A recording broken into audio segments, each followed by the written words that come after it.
夢の共演がいや本当に夢みたいなこのインパクトボタンに関する発表できるようになったので国際的な場で発表していきたいと思ってます。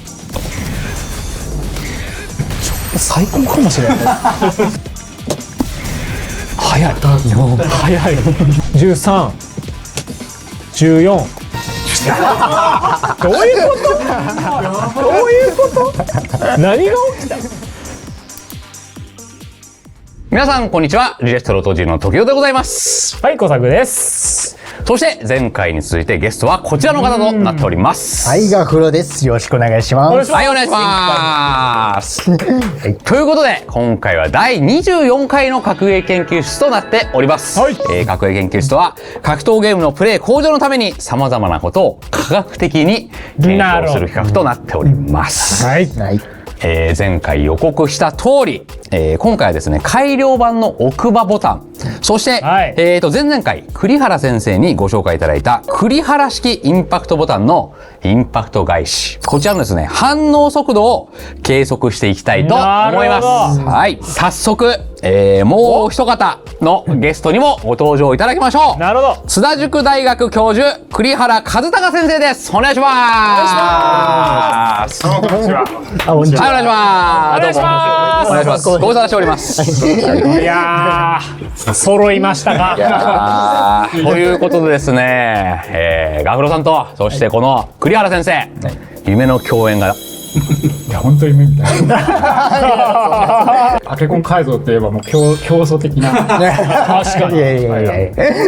この日を夢見ていたと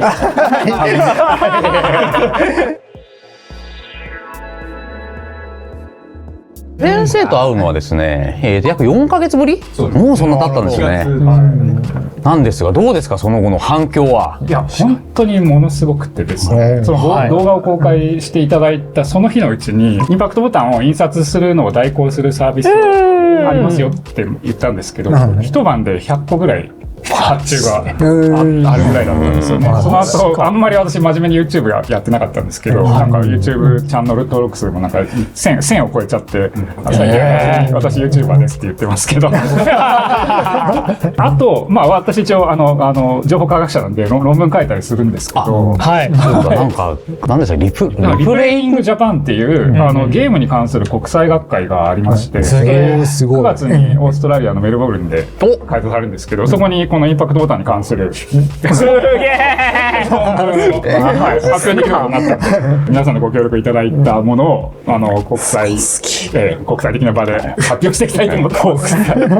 ぜひぜひね今日のデータもね入れていただいたりなんかしたら、もちろん、はいドライブインパクトの説明とかもする。もちろんします。格ゲードライブインパクト、フレームとかそういう話を。そういう学会があるんだ。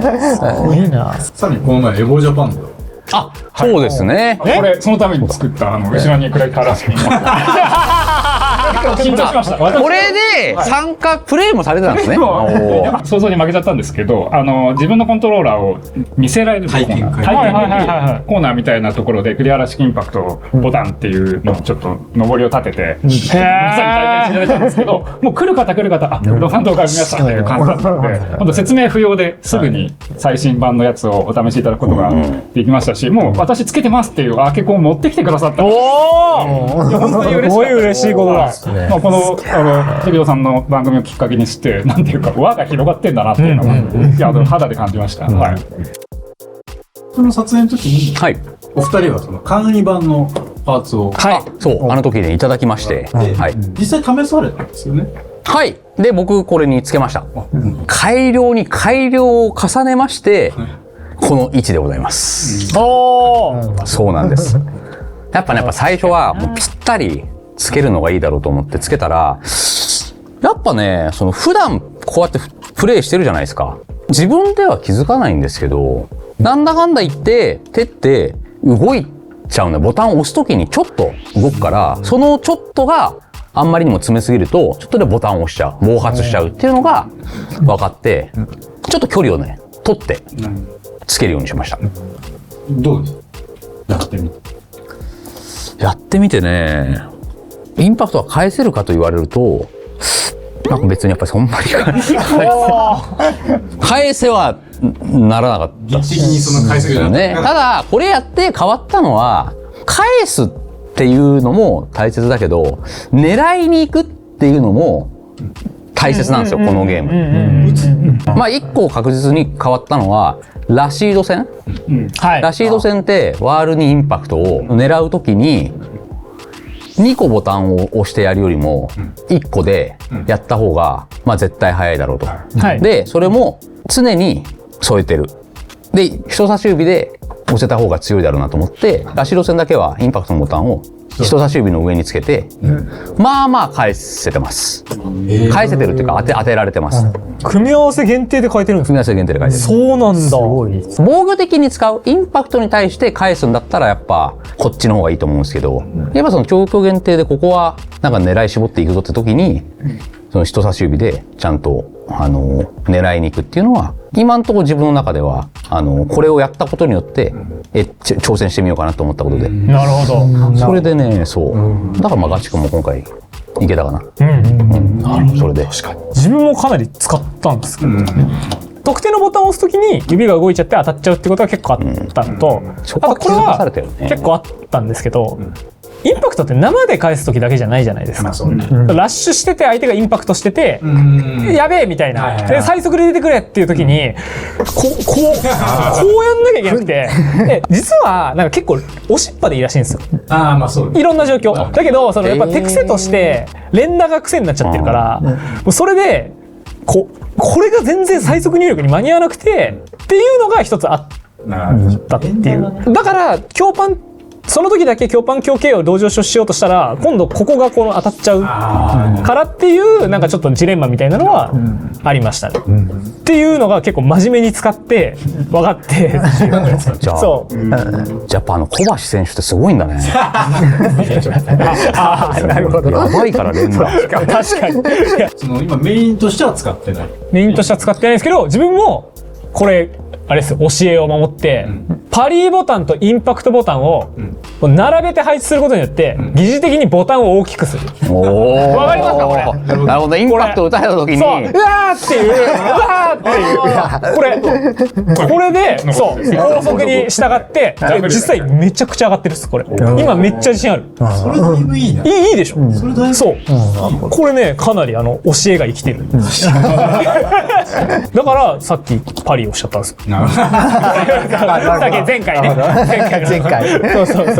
豊さんはそのメイン化に今至ってない決め手というか判断。やっぱなんかラシード戦の調子がこれで明確に良くなって、なんかそれでちょっと一回ね満足しちゃったんだよな。採用不採用詰め切ってはない。詰め切ってないですね。でちなみに栗原式インパクトボタンは前回の撮影から何か進展はございましたでしょうか？はい、まさに前回の撮影で豊田さんに試していただいたときに結局この導電整備策スマホゲームで皆さんが使ってるやつ、これがあった方が鋭敏に反応するからつけましょうってことになったんで、もしこれを使うことを前提にするんだとしたら前回結構難しい電気回路を使ってたんですけど、そういうの全然いらないバージョンが作れるんですね。単純に電気が通るプラスチックに電気が通る指を触るとボタンを押したことになるっていう電気回路がいらないバージョンが作れたので、今回こちらをお持ちしました。なるほど。簡易版は配線を引っ張ってくるのが大変だって方。ああそうだこうなってます。僕のも今これ簡易版なんで、右から出して出すのが大変だと思うんですけど、それももう導電性素材を使って配線の部分をプラスチックでやっちゃってただボタンつけるだけでいいっていうバージョンも作りました。ああなるほどそういうことか。この部分に電気が流れていってそれをスイッチに伝えるっていうコードになっているので、これもボタンのところに入れればもうすぐ使えます。配線不要で。すごい。あともう一個なんですけど、好きなボタンの場所人によって違うので、私は右下の場所にインパクトがあるからこういうなんか L 字型こういうなんか音符みたいな形が好きなんですけど、T 字型のもなるほど。右上のにつけるとか親指のそばにつけるとかいろいろできるので、先ほどお話でやっぱり連打したりすることがあるっていう話がありましたよね。でやっぱりボタン式だともうチョップするしかないんですけど、もともとのタッチできる栗原式インパクトボタンのポイントはもともとボタンがあった場所もタッチすれば反応する。ああそっか。で今回タッチ式になったのでそれがまた復活できたんですよ。なので今私右下がインパクトになってるんですけど、連打したいときはここを押せば普通に。なるほど、素晴らしい。一瞬で解決されてる。もともとそのプラスチックで一つのボタンを変な形にできるのが楽しいところだったので、原点に帰った感じです。なるほど。今回計測するのは3種類のボタンとなっております。はい。まずは前回紹介した奥歯ボタンマウスピースバージョン。なるほど。そして前々回紹介したタッチセンサーを利用した栗原式インパクトボタンと、さらにその簡易バージョン。タッチセンサーの方はこの新しいバージョンを利用して、簡易版は前回私がいただいたこちらですね、ヒットボックスウルトラの方に配置して測定していきたいと思います。今回の計測ルールも過去の計測方法と同じになっております。はい。お互いに竜を使用し、あらかじめ用意された表に従って、2P 側の竜が技を振ります。1P 側の竜は相手の竜がインパクトを出した時のみインパクトボタンを押して、その反応速度を私と小作それぞれ計測するという流れになっております。なるほど。で、参考としてですね、過去の記録があるので、そちらの方を見ていきましょう。奥歯はね、そう僕早かったんですよね。そうそうそう。歯、時生さんがそもそも適性が高かったね。そう、歯がうまいんですよね。最速だもんなこれ。これね、そうこれね僕ね興味深かったんですわ。2個でインパクトを打つのと1つ両方ね添えてる条件です。そのね違いを知りたかったんだけど、これあんまり変わんないっていう結論だった。これはあんまり変わんなさいやでもこれ俺全然違うんだけどな。ブレーキかけずに1個で2個だとそうちょっとねブレーキ両方押さないと成立しないんで、なんかねブレーキかかっちゃう気がする。なるほどな。確かにそれはありそう。まあでもデータ上はこういう結果が出ておりますと。サンプル5回。サンプル5回。これちょっと先生の科学的見地からまあ5回舐めてんのかという含めてですね。本当にやろうと思ったらもっとたくさんの数をやって、しかも順番もバラバラにするとかしなきゃいけないと思うんですけど、そうするとすごく地味で退屈になっちゃうので、この中で判断すると、前回紹介したフィッツの法則っていうのに基づくと、ボタンの上に手が触れられている状況っていうのはフィッツの法則的にはすでに最適化されているので、なるほど。手を動かすっていうのをしない分絶対早いです。だから理論的にも栗原式インパクトボタンはその2番目と3番目の添えている状態よりは少しは遅くなるはずです。遅くまあ添えてるわけではないのか、ちょっと離れてるもんな。まあちょっと移動するがゼロじゃないっていう理論的に少しはっていう便利でかい。添えてなくても早いよっていうのが特徴ってことですね。添えてない中で最適化するっていうのがフィットのそうですよね。でそのガフラさんの奥歯ボタンはそもそも違う原理で動いてるので、もうちょっと神経伝達の速さとかそういうものが重要だと思うので、比較が難しいです。奥歯早いみたいなのはその栗原先生的な知識としてある。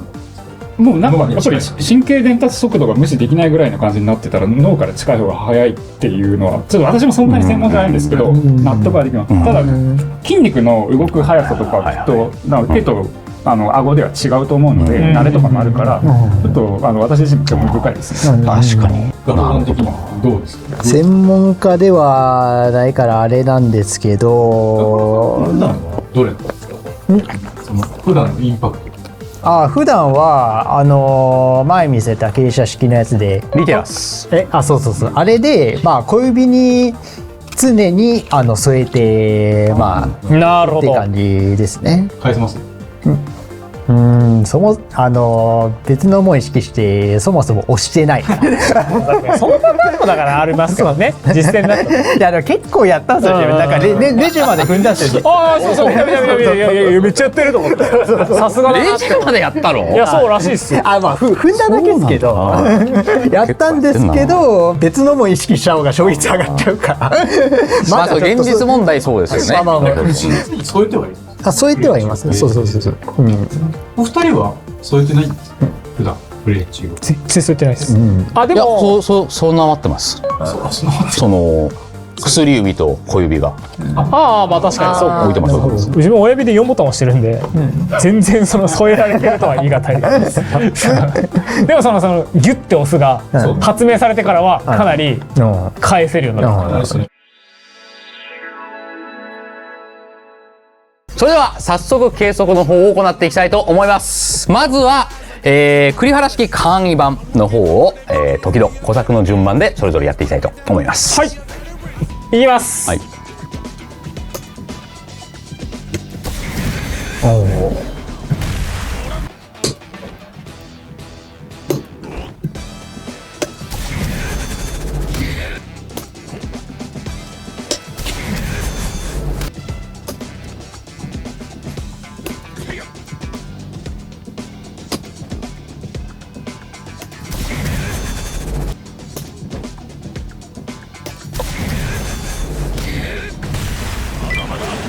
これで一応5回です。おー。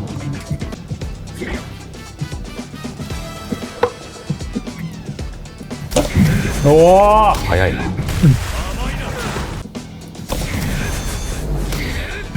最高かもしれない。い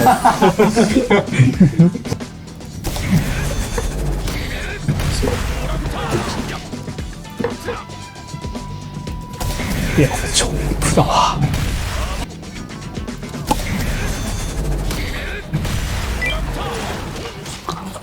早いね。いや、俺かなり手応えありました今。 1,2,3,4,5,6,7,8,9,10 1,2,3,4,5,6,7,8,9,10 20。 20。俺これ多分1回目が一番遅かったけどな。お、 7,8,9 19。そんな変わらんわ。7,8,9,10 1,2全然遅いね。6,7,8,9,10 おー6,7,8,9,10 20。安定だ。安定してるな。意識しててこれってことは、意識してない時に60分の 5フレームぐらいっていければ返せるという計算になります。7、8、9、10。あれ意外と早くね。20、もっと全然早いイメージだった。17、18、19、19、 19。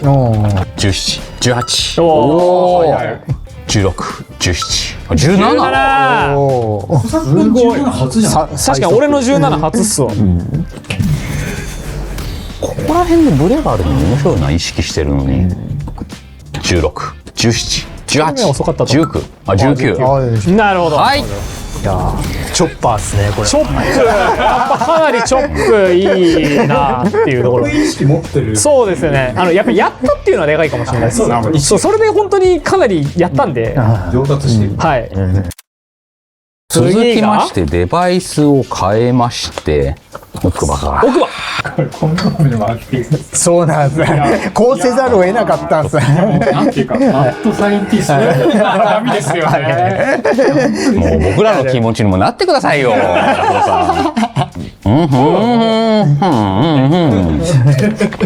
それがまず言わないといけないですよね。はい。伝わりました、なんとなく。それではじゃあ新型奥歯ボタンの方、時戸さんの計測いってみたいと思います。早い。早い。早い。早い。い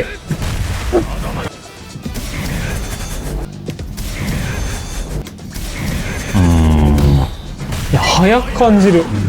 1回目押した時にずれちゃったかもみたいな不安あふわって。はいはいはいはい。何倒したいきます。オ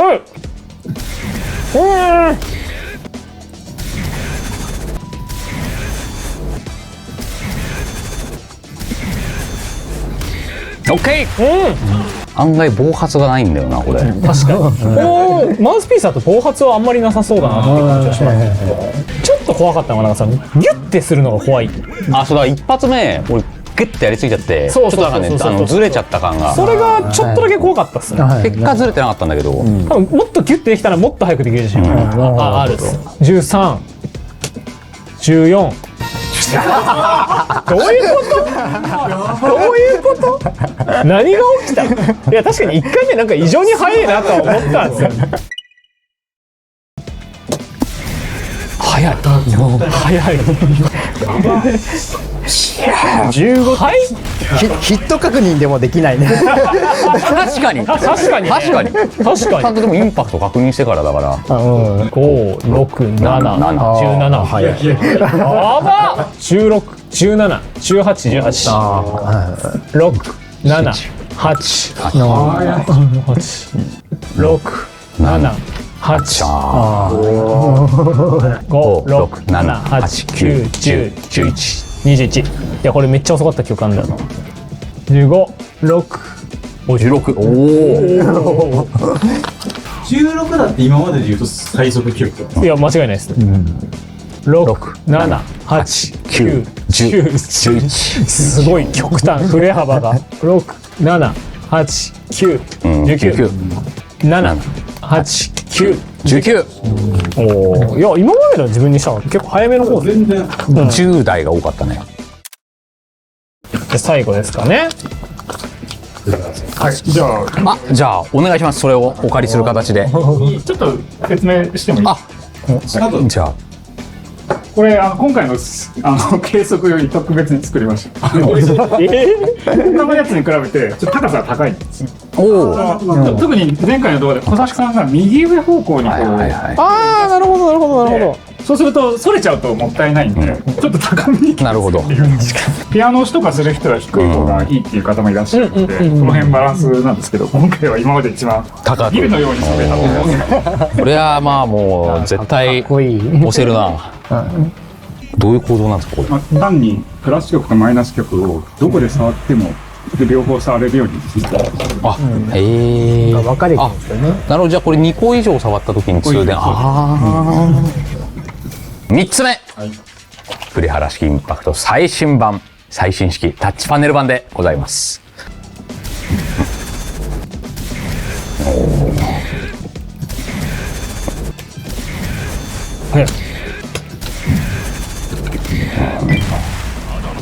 どうですか？タッチ式と簡易版で。タッチ式の方がなんかやっぱ良さそうな気がするな。押し込まないといけないのよりは、多分暴発がちょっと気になりますけどね。ミスもないですか？あ、確かに。そうだ、暴発結構怖いんだけどな。ここでいいのか。ここでいいのいいな。ああ、そっちでもいい。うん。ルボの時に体験された方が撫でるようにやると1フレームレンダーができるって言って。確かに。ああ、確かに。そうですね。オッケー。本当だ。本当だ。やばい今の。いやー、今ちょっと遅れた。早そう。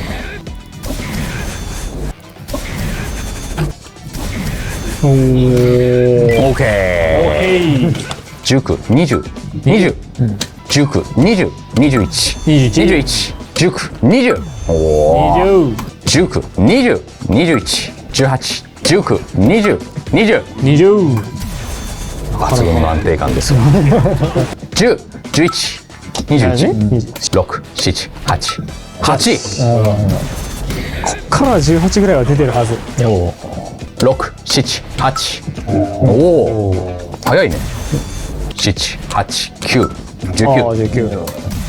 7、8、9。おお。なるほどね。 9。ということで、すべての計測が終了しました。結果はこちらのようになっております。ドン。ドン。おお。なるほど。なるほど。ファンの奥歯やば。早いな。 15がいまだに理解できないね。早いんだ。歯はなんか早そうな気は僕はしてますね。まあでも自分これあれっすね。全部の記録が今までより最高。ああ、本当だ。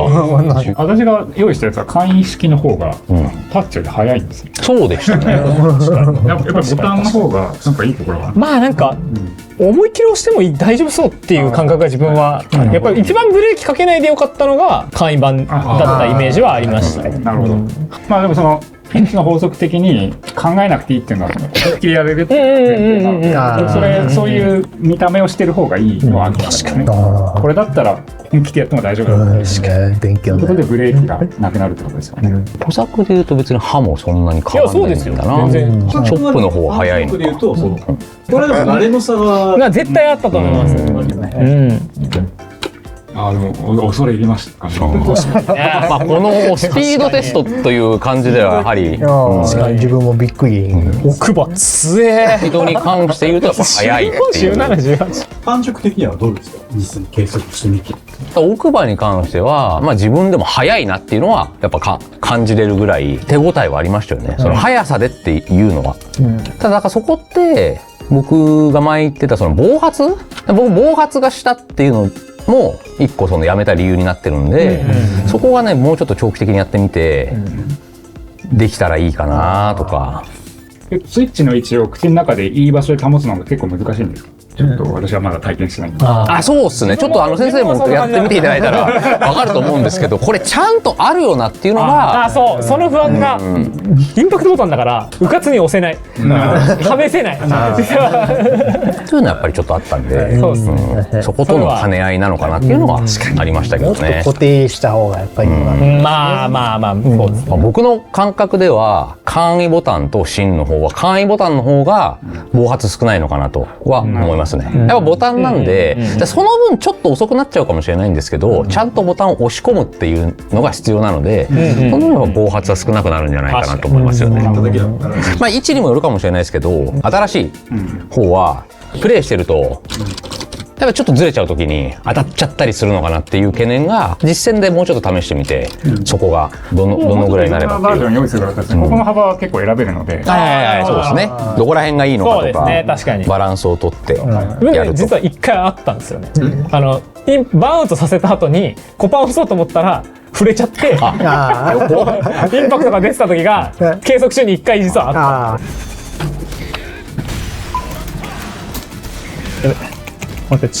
その辺はまあちょっとあるでしょうねっていう感じ。ただやっぱその連打できるようになってるんで、そちらはそれは嬉しいことです。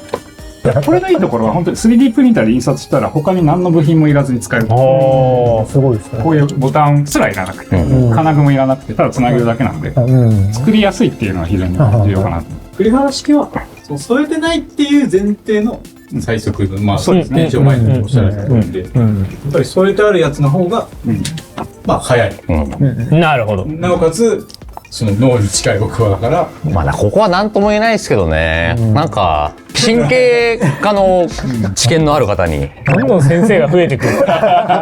まあ今後ね、いろんな方向でまたこれでイマジネーションが皆さんの中に、これとはまた違った形でこういうのあるんじゃないかみたいな風にね、思ってくださる方もたくさんいらっしゃると思うんで、またコメントの方でね、いろいろいただいて。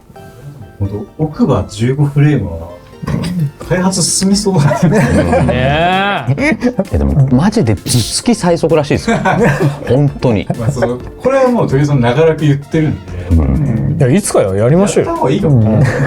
正確に言うとパッドをここにつけて両方でこうやるみたいな。他の操作だパッドしかできないかもしれないですね。パッドでこう他の操作やりながら中央のタッチパネルだけ。やばすぎる。やばすぎる。導電性の枠を作ってここにこれがあるような状態だと。そうですね。なるほど。作ってみますから。別に暴発との戦いすごそうだな。くしゃみとかしたら。そう。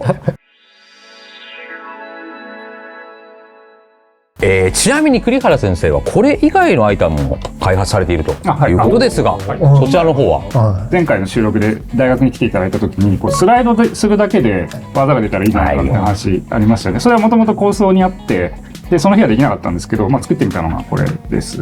なんか25みたいに見えるから、25公式って呼んでるんですけど、これがまさにタッチしたら反応するんですけど、ちょっと指をずらすと下斜め右っていう風に触れるから、こうやれば逆ヨガフレームみたいになる。なるほど。ができる。一応これ一つのボタンなんですけど、一つのボタンの上に電気が通らない素材が乗ってるので、こうやるとステップ炎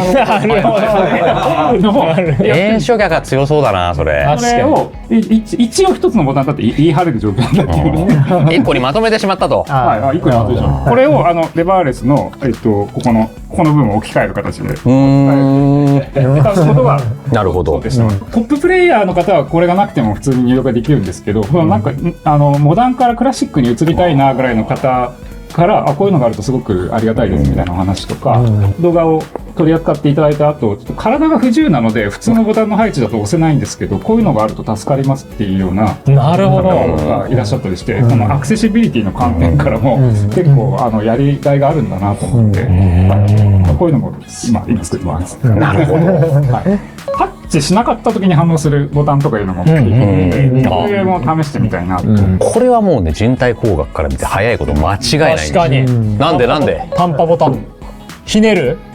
惜しい。違うの？惜しい。それじゃないの？そこじゃない。そこじゃないんだ。多分その時にもやったんだけど、はい。びっくりしたらどうする？でしょ？それでこうじゃないでしょ、人間。確かに。びっくりした時。だからこっちの方が早いんじゃないのっていうのはなんか言ってたと思います。前その話した。なんか聞きましたよね。ずっと言ってんだけど、全然拾ってくんないんだよね。今考えてらっしゃることがあったんですか？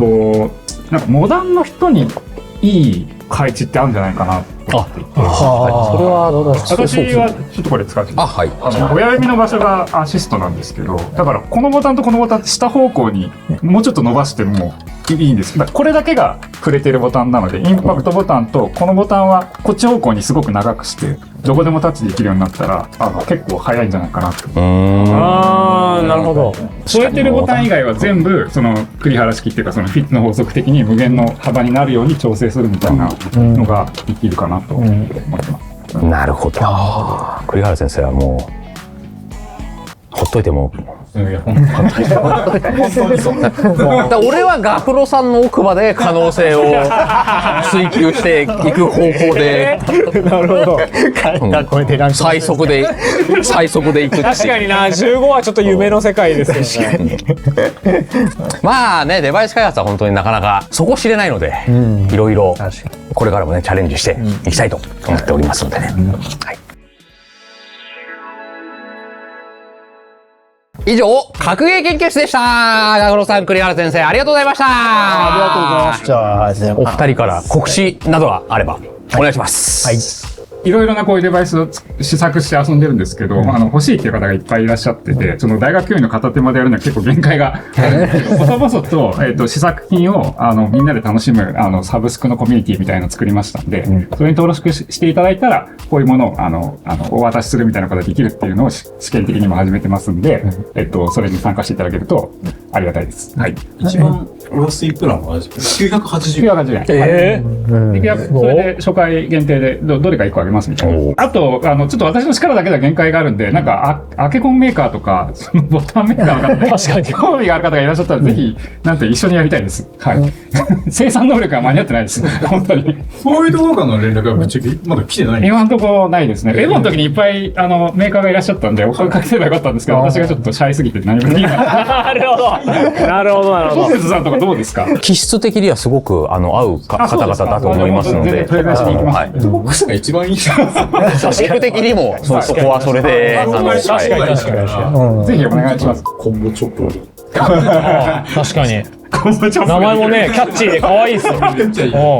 そしてガフロさんの方からもはい。ありましたらお願いします。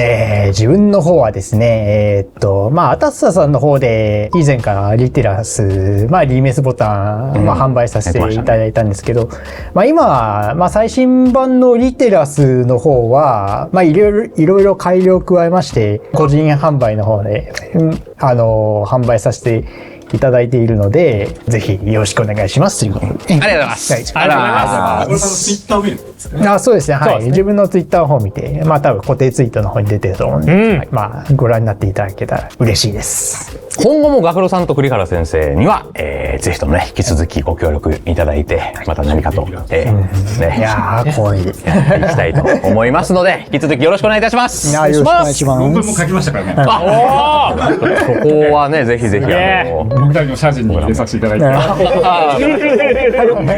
て。そんなことあるの？おーそんなことあるんだ人生で。それでは、本日はこの辺で、また